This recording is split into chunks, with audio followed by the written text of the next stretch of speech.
Iran के परमाणु ठिकानों को तबाह करने के लिए अमेरिका ने पूरी ताकत झोंक दी थी। परमाणु केंद्र पर हवाई हमले तक किए थे। दावा किया गया था कि हमलों में परमाणु केंद्रों को काफी नुकसान पहुंचा था। हालांकि ईरान ने इन सभी दावों को सिरे से खारिज कर दिया था और कहा था कि सिर्फ बाहरी हिस्सों को नुकसान पहुंचा है। इसी बीच ईरान के परमाणु ठिकानों को लेकर एक ऐसी खबर सामने आई है जिससे कहीं ना कहीं अमेरिका को बड़ा झटका लगा होगा। दरअसल ईरान के राष्ट्रपति मसूद पेजेशियान का कहना है कि तेहरान अपनी न्यूक्लियर फैसिलिटीज को फिर से बढ़ाएगा, वो भी पहले से ज्यादा ताकत के साथ। पेजेशियान ने तेहरान में परमाणु ऊर्जा संगठन के दौरे पर देश के परमाणु वैज्ञानिकों और अधिकारियों से मुलाकात की है। उन्होंने कहा, इमारतें और कारखाने तबाह करने से कोई फर्क नहीं पड़ता, हम उन्हें फिर से बनाएंगे और इस बार पहले से ज्यादा मजबूत। पेजेशियान ने दोहराया कि ईरान का परमाणु कार्यक्रम ऊर्जा, दवाइयों और लोगों की जरूरतों को पूरा करने के लिए है, हथियारों के लिए नहीं है। अमेरिका और इजरायल ने जून महीने में ईरान की कई परमाणु साइटों पर हमले किए थे।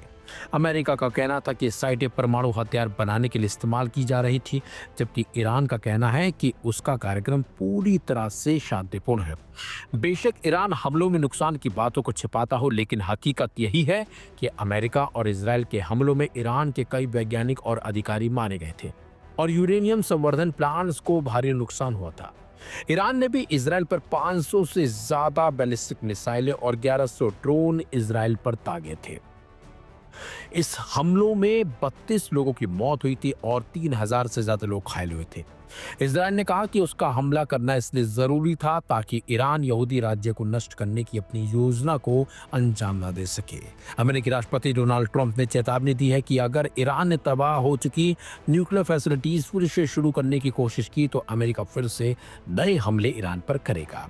जबकि इससे पहले ईरान के विदेश मंत्री अब्बास अरागची बोल चुके हैं कि उनका देश अमेरिका से सीधी बातचीत नहीं करेगा, लेकिन अप्रत्यक्ष बातचीत के लिए वो तैयार है। उन्होंने कहा कि हम कभी अपने मिसाइल कार्यक्रम पर बातचीत नहीं करेंगे। कोई भी समझदार देश अपने बचाव के साधन नहीं छोड़ेगा। हम यूरेनियम संवर्धन बंद नहीं करेंगे। अरागची ने कहा कि ईरान न्याय संगत समझौते के लिए तैयार है, लेकिन हमें अमेरिका की शर्तें मंजूर नहीं है। संयुक्त राष्ट्र महासभा में भी पेजेशियान ने कहा था कि ईरान कभी आक्रांताओं के सामने नहीं झुकेगा। उन्होंने अमेरिका और इजरायल के हवाई हमलों की निंदा की थी। उन्होंने कहा था कि ये सब उस समय हुआ जब ईरान राजनयिक वार्ता के रास्ते पर था। फिलहाल ईरान के ऐलान से कहीं न कहीं अमेरिका की नींद तो जरूर उड़ गई होगी।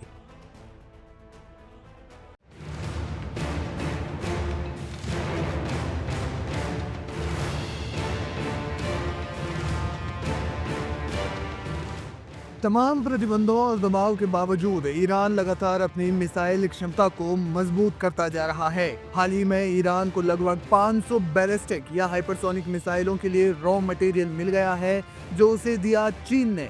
पश्चिमी खुफिया एजेंसियों ने जो खुलासा किया है वो मिडिल ईस्ट के युद्ध के समीकरण को पूरी तरह बदल सकता है। चीन ने चुपचाप ईरान को 2000 टन सोडियम परक्लोरेट दिया, जो बैलिस्टिक मिसाइलों के ठोस ईंधन का कच्चा माल है।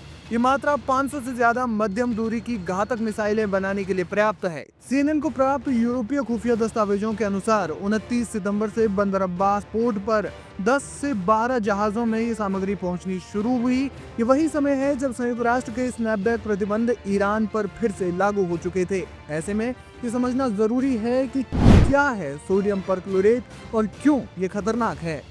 सोडियम परक्लोरेट मिसाइल बनाने में काम आता है। ये मुख्य रूप से मिसाइल का फ्यूल तैयार करने के काम आता है। सोडियम परक्लोरेट अमोनियम परक्लोरेट बनाने का एक कच्चा माल है, जो ठोस ईंधन यानी सॉलिड फ्यूल वाली बैलिस्टिक मिसाइलों का 70% हिस्सा होता है। एक्सपर्ट्स का कहना है कि 2000 टन सोडियम परक्लोरेट से 1660 टन अमोनियम परक्लोरेट बनता है, जिससे 450 से 550 मध्यम दूरी की मिसाइलें बन सकती हैं। ये रॉकेट प्रोपेलेंट यानी कि रॉकेट ईंधन में भी इस्तेमाल होता है। ईरान को ये रसायन चीन ने भेजा है, जो दालियान बंदरगाह के जरिए भेजे गए।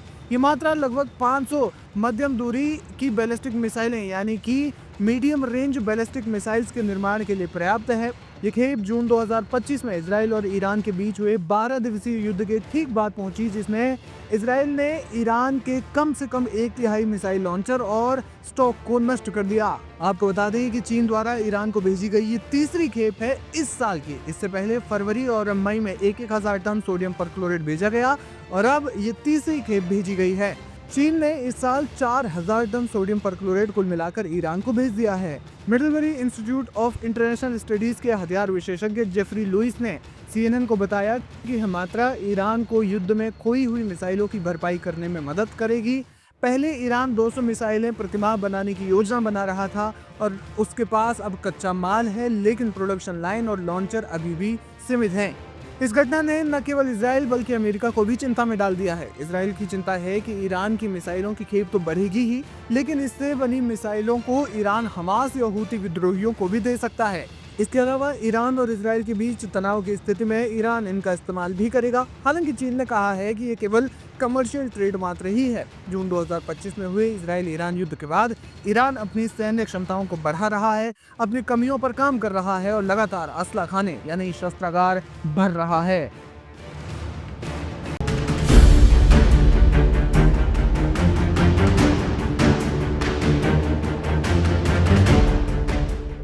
मिडिल ईस्ट में एक बार फिर से नई जंग की शुरुआत हो सकती है। ऐसा इसलिए क्योंकि हिजबुल्लाह एक बार फिर से अपनी ताकत को बढ़ा रहा है। जी हाँ, अमेरिकी अखबार वॉल स्ट्रीट जर्नल ने इजरायली, अरब और पश्चिमी खुफिया एजेंसियों के हवाले से खुलासा किया है कि हिजबुल्लाह न केवल हथियारों के भंडारण को फिर से बढ़ा रहा है, बल्कि अपनी कमान संरचना को भी मजबूत कर रहा है। ये खुलासा मिडिल ईस्ट में नई जंग की आशंका को हवा दे रहे हैं।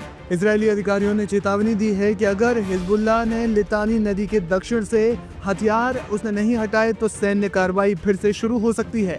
खुफिया रिपोर्ट्स के मुताबिक हिजबुल्लाह ने सीरिया से हथियारों की तस्करी को फिर से सक्रिय कर दिया है। बेरूत दमिश्क हाईवे और इसके अलावा घाटी में पहाड़ी के रास्तों से रॉकेट कंपोनेंट्स, एंटी टैंक मिसाइलें और ड्रोन पार्ट्स लाए जा रहे हैं। ईरान की इस्लामिक रेवोल्यूशनरी गार्ड कॉर्प्स यानी पासदारान इस्लाम के विशेषज्ञ सीधे लेबनान में मौजूद हैं, जो स्थानीय उत्पादन इकाइयों को तकनीकी सहायता दे रहे हैं। हिजबुल्लाह चीफ नईम कासिम ने कहा कि हम अपने हथियार नहीं छोड़ेंगे, ये लेबनान की संप्रभुता का हिस्सा है। सीज फायर का मतलब आत्मसमर्पण नहीं है। बताया जा रहा है कि समुद्री मार्गों का भी भरपूर इस्तेमाल हो रहा है। बेरूत पोर्ट और त्रिपोली के छोटे बंदरगाहों पर निर्माण सामग्री या मानवीय सहायता के नाम पर कंटेनर उतारे जा रहे हैं, जिनमें फज्र 5 और अन्य मिसाइलों के पार्ट्स छिपे होते हैं। हमास की नकल कर रहा हिजबुल्लाह। साल 2024 में इजरायली हमलों में हिजबुल्लाह के शीर्ष कमांडरों जैसे कि हसन नसरुल्लाह, फुआद शुक्र और कई ब्रिगेड कमांडरों की मौत के बाद संगठन ने अपनी संरचना को पूरी तरह बदल दिया। हिजबुल्लाह में अब केंद्रीय कमांड की जगह क्षेत्रीय इकाइयां स्वतंत्र रूप से काम कर रही हैं। हर गांव और इलाके में लोकल कमांडर को हथियार, फंड और फैसले लेने की पूरी छूट दी गई है। वहीं 3000 से ज्यादा मारे गए लड़ाकों की जगह नए युवाओं को 3 से 6 महीने का तुरंत प्रशिक्षण दिया जा रहा है। इनमें से तमाम जो नए लड़ाके हैं उनकी ट्रेनिंग सीरिया के IRGC बेस पर हो रही है। रिपोर्ट में सामने आया है कि अमेरिकी प्रतिबंधों के बावजूद हिजबुल्लाह का वित्तीय नेटवर्क मजबूत हो रहा है, जिसमें कोकीन तस्करी, क्रिप्टो करेंसी और हवाला नेटवर्क के जरिए पैसा आ रहा है। ये पैसे सीधे हथियार खरीद, भर्ती और उत्पादन पर खर्च हो रहे हैं। लेबनानी सेना ने दक्षिणी लेबनान में 5000 सैनिक तैनात किए हैं और 80% क्षेत्रों से हिजबुल्लाह के हथियार हटाने का दावा किया है। लेकिन सच्चाई यह है कि कई सैनिक शिया समुदाय से हैं और हिजबुल्लाह से टकराव नहीं चाहते। सरकार में हिजबुल्लाह के सांसद और मंत्री हथियार रखने को राष्ट्रीय जरूरत बता रहे हैं। वहीं यूनाइटेड नेशंस की शांति सेना को हिजबुल्लाह जासूस कहकर रास्ते रोकता है। कुल मिलाकर देखा जाए तो हिजबुल्लाह अपनी जो ताकत है उसको फिर से बढ़ा रहा है और अपनी जो सैन्य क्षमता है उसको मजबूत कर रहा है।